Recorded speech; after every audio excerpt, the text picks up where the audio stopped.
if you want Shrove Tuesday, it's a big day for sides who are in the Champions League because we are getting to the meaty end of this Champions League campaign.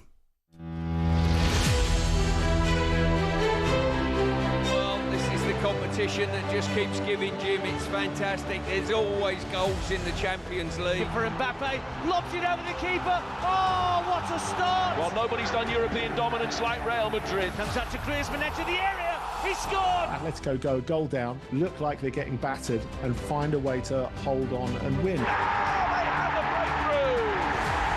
Alexis McAllister! Liverpool, the unstoppable slot machine. Ramos, edge of the area!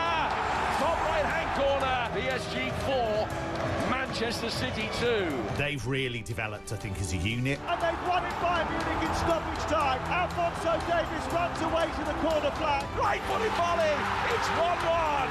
Florian Wirtz. All German tie, Bayern against Leverkusen. Tucked in by Odegaard, the captain arrives. It is a dream, that it's a possible dream because these are football games and teams are really good.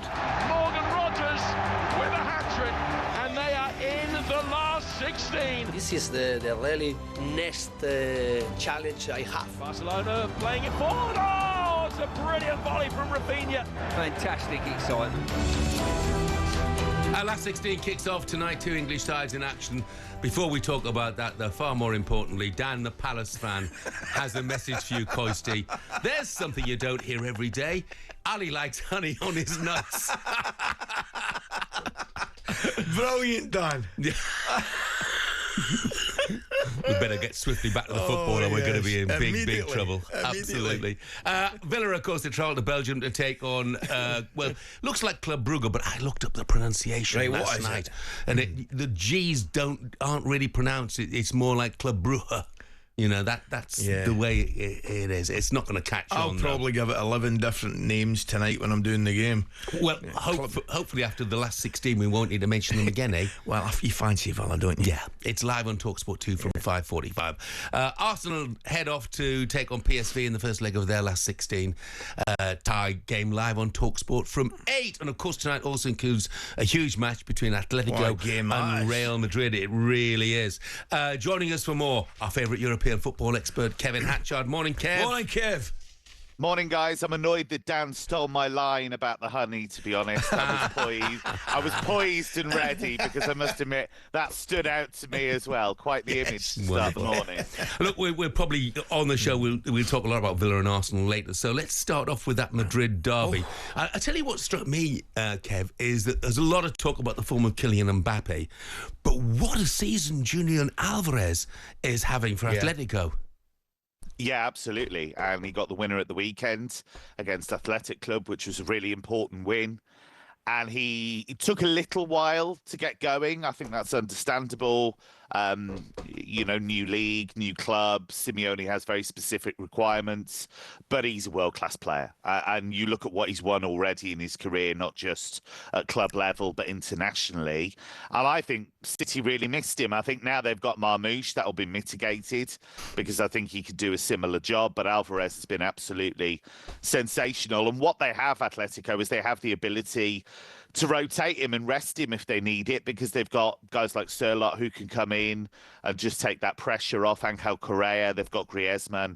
They've got lots and lots of options. It feels like a really deep squad that Atleti have these days. Kev, what about Real Madrid? I noticed I don't think, did Bellingham play at the weekend? I know he played at the weekend. And also, a bit of irony, was Isco get the winner against him at Betis? Yeah. I was looking, actually, I saw, and I went back, because I know Rangers played Betis about the last year before, so I had a wee look at the Seville team, and a little bit of irony, him getting the winner against him. Bellingham, is he out for a while? So Bellingham was suspended because you might remember he got sent off shouting at the referee, and we took a while to work out exactly what he'd said and how he'd said it and all that nonsense. Yeah. So he was suspended, and he's suspended tonight as well. Obviously a separate suspension. He got that for yellow card accumulation. So he's out. Fede Valverde was out at the weekend. They really missed him too. He's hopeful of being involved, but not certain to be fit enough to start. And so that is a real blow for them because, Mbappe, I think, has been terrific. I think you look at the number of goals that he's getting, but also he's getting involved in the build-up as well. He was involved in the build-up to their goal that put them in front at the weekend. But that's all very well. But if you've not got that midfield structure, then you're in trouble, and that's what they found at the weekend. There was Isco did get the win. You're absolutely right, and then he celebrated as he should do. He's supposed to. It's football. It's supposed to be fun.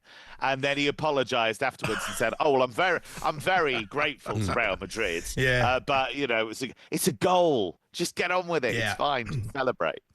Now look, you know, English football fans will inevitably look at the games for Arsenal and Aston Villa and think, oh, well, that'll be no problem. But maybe, Kev, they're going to be more tricky than people imagine. In Villa go to Brugge and Club Brugge, who are usually very strong at home and proved that when they've, I think it was back in November, wasn't it? They've already beaten Villa, but surely Villa can't play as badly as they did that day again.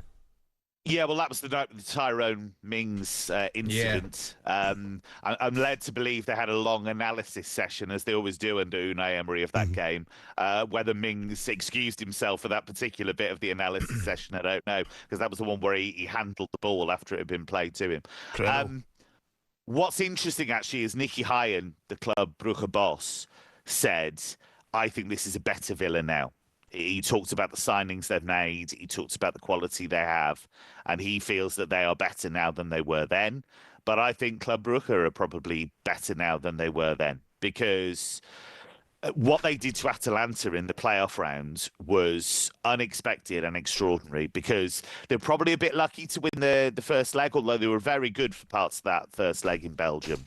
But to go to Bergamo and play them off the park in the way they did was very, very impressive. So, yes, Villa are favourites. Yes, Villa have really tooled up in January, brought in some brilliant players. But they'll have to be on it because Club Brugge have been really good. I thought they were great at City. I thought they should have at least drawn that game, actually. What about Dortmund? I'm looking at Dortmund Lille there. I didn't realise Dortmund sitting in 10th position. I know they had a good result against St. Pauli at the weekend. I think they won 2-0 away from home. But I tell you what, they're not really firing, are they? I was on that game in the weekend, actually, and St. Pauli could have played for probably 6 years and not scored because they're just not. They just don't have that attacking quality. Dortmund will get away with games like that. But the problem is, it's a little bit like Manchester United in the sense that they have lots of individual quality, but it kind of clicks by accident. You never quite feel that. You know, they'll have games where they play teams off the park and you think, oh, wow, they're great. But a lot of the time, it's just off vibes and just what happens at the time. And they've brought in Niko Kovac. He's very much a taskmaster. He's very much a fitness guy, aggression, all that stuff. But they were really bad in the first half at the weekend. And against Lille got smacked by PSG. Yeah, 4-1, I saw that. But Lille beat Atletico and they beat Real Madrid in the league phase. So that's a really dangerous tie for Dortmund. Kev, brilliant. Thank you very much. Enjoy your football, Kev. Cheers, guys. Cheers, mate. By the way, the manager of Club Brugge, who's mentioned by Kev there, Nicky Hyen, 2021, he was the manager of Haverfordwest in the Welsh Premier League. And now he's managing in the Champions League. What a story that is.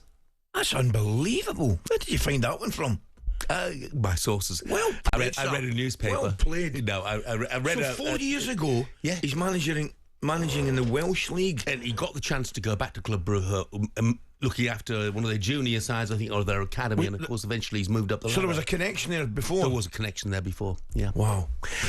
talkSPORT Breakfast, waking you up Monday to Friday morning from 6 a.m. on AM, on DAB, via the talkSPORT app and on your smart speaker. talkSPORT.